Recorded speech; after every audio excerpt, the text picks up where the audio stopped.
C'est l'histoire de la dernière colonie en Afrique, l'un des plus vieux dossiers non résolus du continent, mis aux oubliettes par la communauté internationale, le Sahara occidental.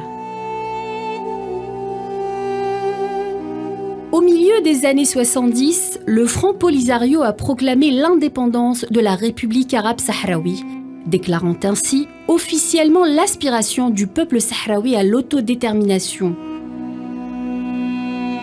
Ce conflit dure depuis des décennies car il a été rendu prisonnier de la guerre froide.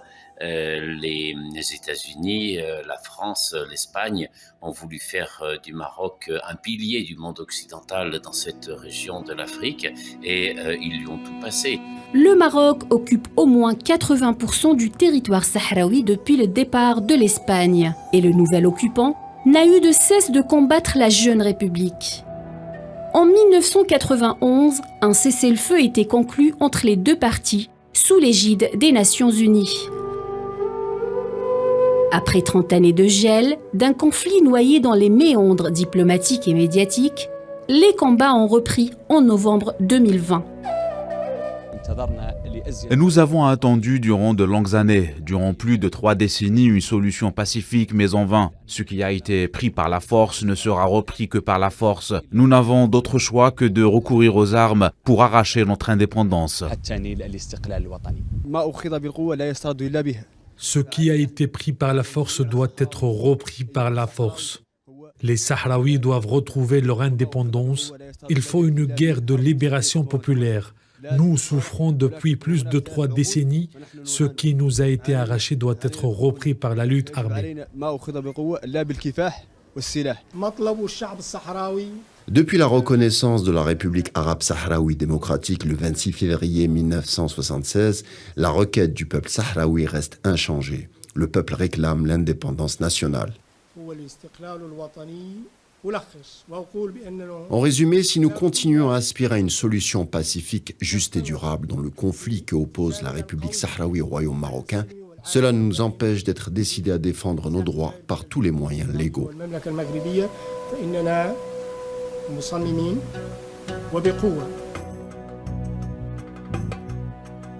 Depuis des années, une situation de conflit est vécue. Elle est dramatique, marquée par l'échec des Nations Unies à faire aboutir le processus de paix dont dépend le sort du peuple sahraoui.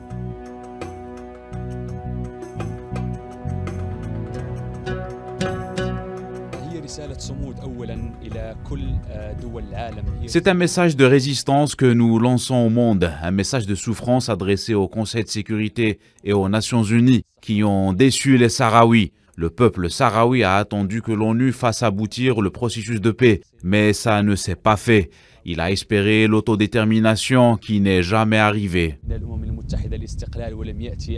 Le droit au référendum d'autodétermination est parfaitement acquis. C'est une donnée de droit international qui est incontestable et qui tôt ou tard verra le jour.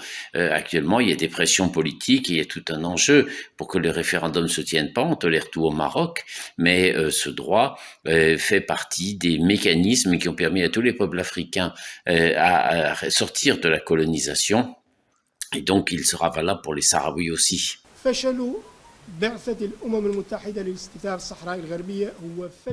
L'échec de la MINURSO, c'est l'échec du Conseil de sécurité qui est censé être l'organe principal de l'organisation onusienne qui a la responsabilité exclusive de veiller sur la paix et la sécurité mondiale.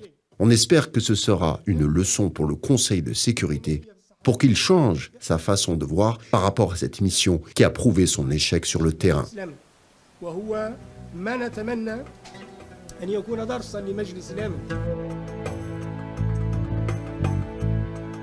Pris en étau dès le début du conflit il y a plus de 40 ans, une partie des Sahraouis estimée à plus de 173 000 personnes est accueillie dans les camps de réfugiés de Tindouf au sud-ouest de l'Algérie, comme le stipule le droit international.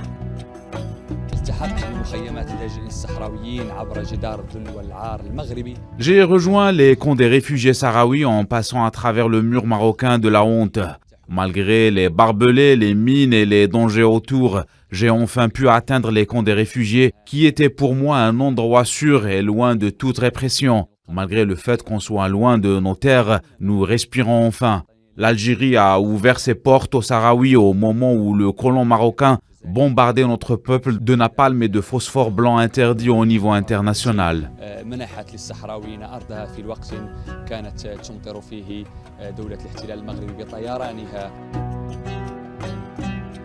Comme beaucoup de jeunes Sahraouis, Salah El-Bsir a connu les affres des prisons marocaines. Ses prises de position lui ont valu d'être incarcéré durant 4 longues années et de subir les sévices et la cruauté du régime marocain. Ancien prisonnier politique, j'ai été incarcéré dans les prisons marocaines durant 4 ans à cause de mes prises de position et mes orientations politiques. En 2015, on m'a condamné pour des faits non avérés, fabriqués de toutes pièces par la police marocaine dans la ville de l'Aïoun occupée. Ces 4 ans dans les prisons marocaines m'ont appris la patience, la persévérance et à ne jamais capituler ou baisser les bras.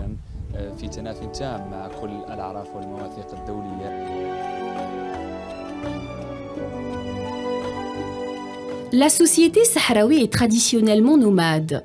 Mais suite au conflit armé, les réfugiés ont été forcés à se sédentariser dans un environnement aride où les opportunités d'autosuffisance sont quasi inexistantes. Sans ressources naturelles et entièrement dépendants des financements et de l'aide humanitaire. L'accès aux nécessités de base comme la nourriture, l'eau, les soins, le logement et l'éducation dépendent totalement des dons internationaux.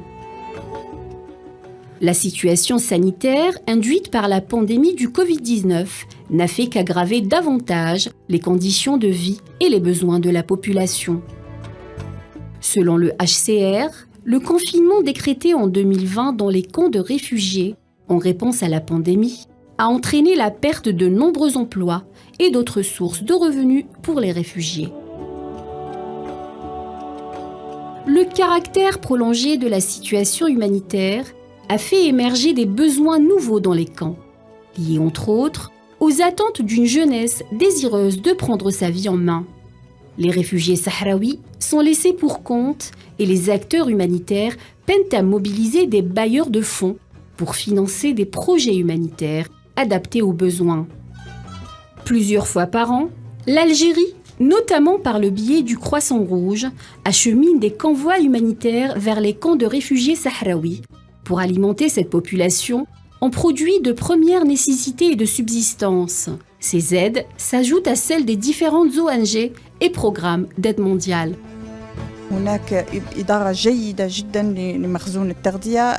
La gestion des stocks alimentaires est excellente et les produits sont disponibles grâce aux efforts de planification du Croissant Rouge sahraoui, en collaboration avec le Croissant Rouge algérien qui alimente les stocks en plus des aides de la Croix-Rouge internationale et de la Croix-Rouge espagnole. Tous ces efforts consentis par différentes organisations internationales en collaboration avec le Croissant Rouge algérien et le Croissant Rouge sahraoui permettent aux réfugiés sahraouis d'avoir leur ration alimentaire mensuelle. Cette dépendance à l'aide humanitaire ne pourra être résolue sans une solution durable à la crise basée sur le droit international. D'ailleurs, lors d'une visite dans les camps de réfugiés sahraouis à Tindouf, le président de la Fédération internationale des sociétés de la Croix-Rouge et du Croissant Rouge a insisté sur la coordination des actions pour faciliter l'octroi d'aide humanitaire à ceux qui en ont besoin à travers le monde. Il a appelé pour cela les organisations de la Croix-Rouge et du Croissant Rouge à réfléchir beaucoup plus aux voies destinées à aider les nécessiteux plus qu'aux sources de financement.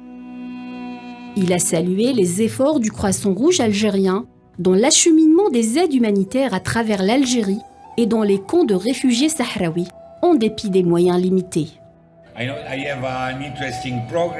J'ai un programme riche qui inclut des visites d'école, la visite des camps de réfugiés pour offrir des aides. À cette occasion, je tiens à remercier le Croissant Rouge algérien ainsi que tous les bénévoles pour leur dévouement.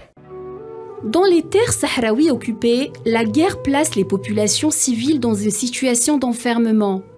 Les mines antipersonnelles, disséminées en grand nombre par l'occupant marocain notamment, mettent en péril la vie des civils. Le Sahara occidental dispose de richesses agricoles, minières et halieutiques. L'exploitation illégale de ces ressources par le Maroc est dénoncée et combattue par le Front Polisario sur le plan juridique, mais aussi décriée par des militants et organisations internationales des droits de l'homme. Une vague de protestations gagne plusieurs villes du Sahara occidental et du sud du Maroc, à l'instar de Dakhla, Boujdour, El Ayoun et Smara. Toutes ces villes expriment à nouveau leur rejet de la politique criminelle du colon marocain. Kidnapping, assassinat, exaction, discrimination raciale et aujourd'hui, on s'attaque même aux terres et aux biens des Sahraouis pour nous déraciner et détruire notre cause. إلى استهداف أراضي وممتلكات المواطنين الصحراويين. Un peuple spolié de ses terres, de ses ressources et abandonné à la précarité. L'effet du conflit sur les conditions économiques du Sahara occidental est désastreux. La spoliation économique est une catastrophe pour le peuple sahraoui dans la mesure où il est relégué sur une partie interne sans accès à la mer, sans accès aux grands échanges, alors que le Maroc utilise les phosphates, développe une agriculture exportatrice et surtout la pêche. Les chiffres sont bien connus, c'est 95% de la pêche soi-disant marocaine qui se fait en réalité dans les eaux sahraouis. Le phosphate est pillé, donc nous avons fait un chiffrage qui est de 1 milliard par an. Ce milliard, il manque au peuple sahraoui et ce milliard, il permet de financer la colonisation. Le 13 novembre 2020, le Maroc a violé un cessez-le-feu mis en place depuis 1991 en agressant des Sahraouis sortis manifester pacifiquement pour dénoncer les injustices dont ils sont victimes.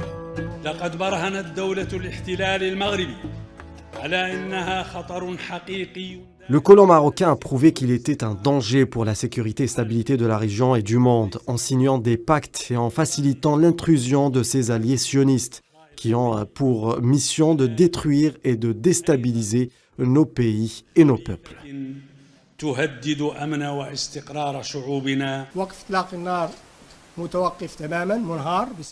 Le cessez-le-feu est complètement réduit à néant par le colon marocain, ce qui a conduit à détruire une trêve de plus de 30 ans, mais aussi à compromettre le processus de paix sous l'égide des Nations Unies.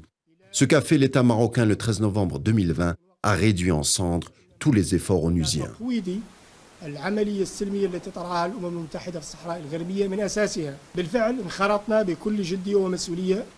Nous nous sommes engagés de façon sérieuse et responsable dans le processus de paix sous l'égide de l'ONU depuis 1991. Nous avons fait beaucoup de concessions, dont certaines étaient douloureuses mais nécessaires pour aboutir à la paix. Mais après 30 ans, on se rend compte que le colon n'aspire en aucun cas à la paix, ce qui nous a poussé à reprendre la lutte armée pour défendre nos droits absolus. La violation du cessez-le-feu par l'État marocain a eu lieu en présence de la MINURSO, dont la mission principale est le maintien de la paix au Sahara occidental. La volonté du cessez-le-feu le 13 novembre 2020 en présence de la mission des Nations Unies pour l'organisation d'un référendum au Sahara occidental confirme l'échec de cette mission à organiser un référendum d'autodétermination, mais cela confirme également l'échec de la surveillance du cessez-le-feu.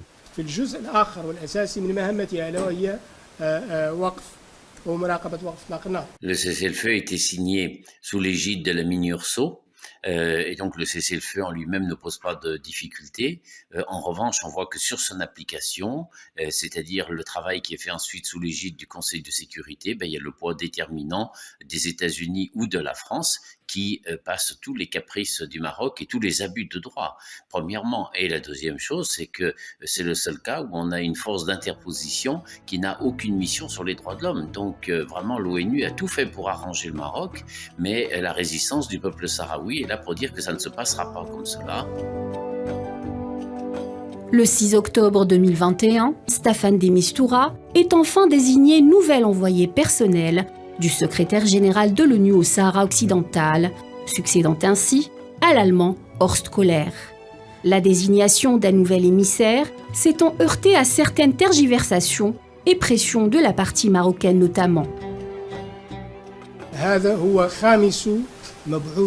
C'est le 5e envoyé personnel du secrétaire général de l'ONU pour le Sahara occidental qui nous rend visite, mais il est différent de ses prédécesseurs car sa visite intervient dans un contexte régional de guerre ouverte entre le Sahara occidental et le colon marocain.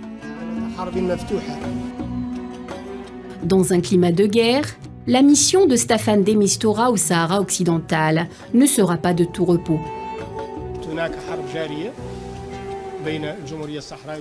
Il y a une guerre en cours qui oppose la République sahraoui à l'État colonial marocain. Cette guerre constitue le premier défi auquel sera confronté de Mistura pour remettre sur les rails le processus de paix. Monsieur de Mistura pourra-t-il faire cesser la guerre ? Cela dépend en premier lieu du soutien du Conseil de sécurité qui détient tout l'attirail diplomatique nécessaire pour obliger l'État marocain à cesser son agression contre le peuple sahraoui, mais également sur la mise en place d'un climat propice pour que le processus de paix atteigne son objectif, lequel est le droit inaliénable du peuple sahraoui à l'autodétermination.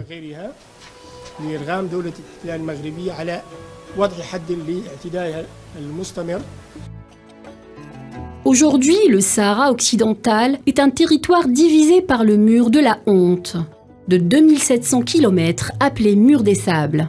Construit par Rabat dans les années 80 et contrôlé à 80% par le Maroc sur la façade atlantique, et une partie contrôlée par les combattants sahraouis avec une zone tampon sous la surveillance de la MINURSO.